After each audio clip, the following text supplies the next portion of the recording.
E aí disputei as principais categorias, aí, os principais campeonatos no kart e fiz a minha mudança para o carro. Então comecei a fazer alguns treinos e depois disputar algumas corridas de Fórmula 3. Na época tinha ainda a Fórmula 3 sul-americana, que era majoritariamente a Fórmula 3 brasileira.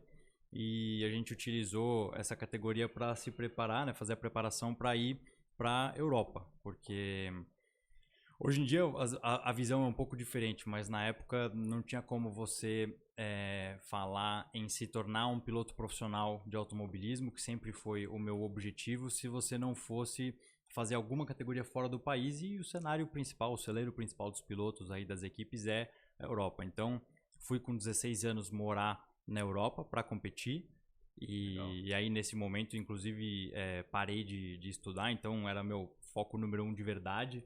Agora fazia ali de segunda a segunda, minha rotina e meu dia inteiro era tudo fazendo coisas voltadas para o automobilismo. E aí disputei algumas categorias de Fórmula na Europa, depois algumas categorias de protótipo e turismo. Foram 6 anos ali no total, disputando campeonatos europeus, alguns campeonatos regionais, campeonato italiano, campeonato na Nova Zelândia também.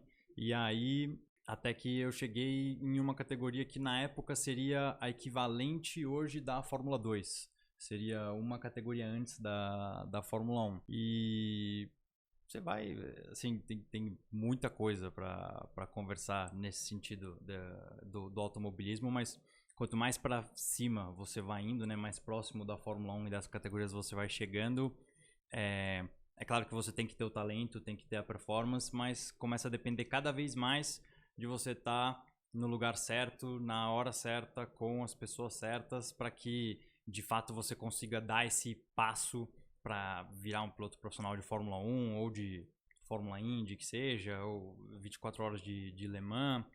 E aí eu fiz na época uma análise muito fria assim de qual que era a minha situação, se eu estava de fato no lugar certo, com as pessoas certas, na hora certa, para fazer aquilo que eu queria, correndo os riscos que eu queria. Risco, digo, não os riscos do esporte, mas risco de fazer alguma coisa e não dar certo, ou ficar lá muito tempo tentando me tornar um piloto dessas categorias e acabar, entre aspas, gastando tempo. E eu vi que eu não estava nesse lugar, lugar certo, pessoas certas na hora certa, para fazer as coisas que eu queria.